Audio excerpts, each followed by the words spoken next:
ہم نے انسان کو مشقت ہی میں پیدا کیا. یہ مشقت ہر انسان کا مقدر ہے. لوگ گھروں کو چھوڑ کر آئے ہوئے ہیں, کہاں کہاں انسان جاتا ہے. یہ اس دنیا میں محنت اور مشقت.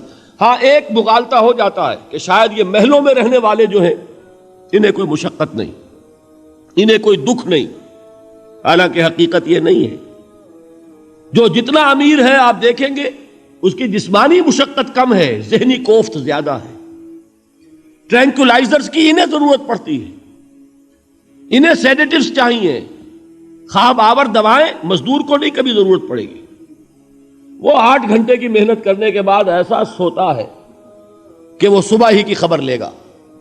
اور یہ وہ لوگ ہیں کہ جن کو ہپنوٹکس, خواب آور دوائیاں, سیڈیٹیوز, مسکن ادویات, یہ سارا لیبلیم اور یہ ویلیم اور یہ فلاں اور یہ فلاں, یہ کن کے ہاں جاتے ہیں. ذہنی سکون اور اطمینان انسان کو حاصل نہیں.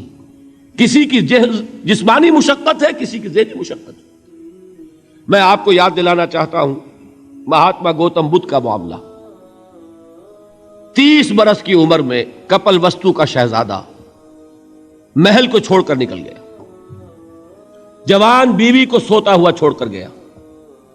شیر خوار بچے کو چھوڑ کر گیا.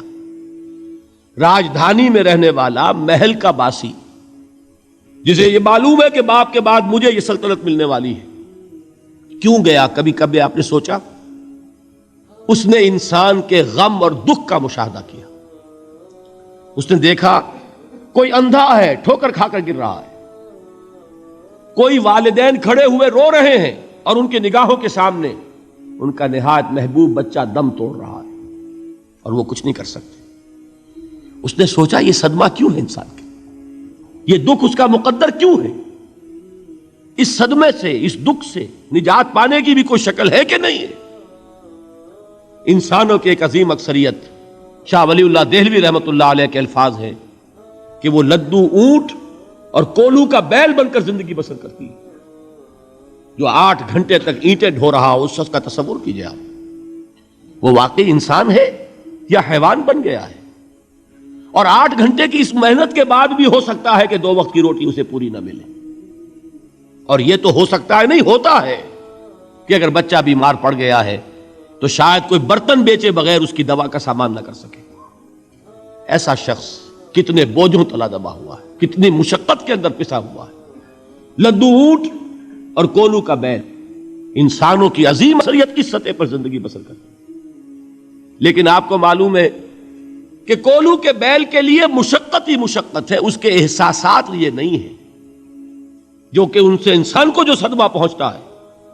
ایک بیل کو اس سے کوئی غرض نہیں کہ اس کا کوئی بچہ بھی تھا کہ نہیں تھا, اور اس کو کوئی بخار ہوا ہے یا کیا ہوا ہے. اس صدمے سے وہ بیل بچا ہوا ہے. گھوڑے کو کوئی پتا نہیں کہ میرا بھی کوئی اولاد میری ہے یا نہیں ہے, اور مجھے اس کا کوئی صدمہ ہے یا دکھ ہے, کوئی پتا نہیں. لیکن انسان کا معاملہ یہ ہے کہ والدین کو جو جو دکھ دیکھنے پڑتے ہیں اپنے بچوں کے لیے, اپنی اولاد کے لیے. رات کی نیند ہے حرام ہے اس لیے کہ بچہ بخار میں تپ رہا ہے یا درد سے تڑپ رہا ہے, لہذا نہ ماں سو سکتی ہے نہ باپ سو سکتا ہے. میں نے ایک موقع پر دیکھا لاہور میں کیروسین آئل, اس زمانے میں ابھی سوئی گیس نہیں آئی تھی, اور اکثر و بیشتر جو ہے یہی مٹی کا تیل جو ہے ایندھن کے طور پر استعمال ہوتا تھا, اس کی شارٹیج ہو گئی تھی. تو کئی فرلانگ لمبی قطاریں لگتی تھی ان دکانوں کے باہر, ڈپو کے باہر. اور ایسے ایسے منظر بھی کہ ایک خاتون برقع پوش, ایک گود میں بچے کو لیے ہوئے, ایک کی انگلی پکڑے ہوئے, بوتل ہاتھ میں لیے ہوئے تیل کے لیے, اور کئی گھنٹے کھڑی ہے دکان پر.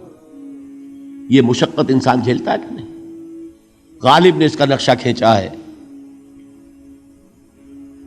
کہ رنج سے خوگر ہوا انسان تو مٹ جاتا ہے رنج. مشکلیں اتنی پڑی مجھ پر کہ آسان ہو گئی. ہم بھول جاتے ہیں, ورنہ واقعہ یہ کہ قلب حساس ہو اگر, اور قید حیات و بند غم اصل میں دونوں ایک ہیں. موت سے پہلے آدمی غم سے نجات پائے کیوں؟ اچھا یہ تو ہوا لقد خلقنا الانسان فی کبد. حیوانات کا معاملہ ایک اور اعتبار سے آسان ہے. ان سے کوئی محاسبہ بھی ہے کیا؟ کوئی جواب دہی بھی ہے؟ کوئی ان کو اللہ کے حضور میں کھڑے ہو کر اپنے اعمال کا حساب بھی دینا ہے؟ نہیں. انسان کی یہ ٹریجڈی ہے، یہ المیہ ہے انسان کا. اس کو بھی قرآن مجید کی ایک سورت میں قسمیں کھا کر اذا السماء انشقت، اس کے بعد کیا فرمایا؟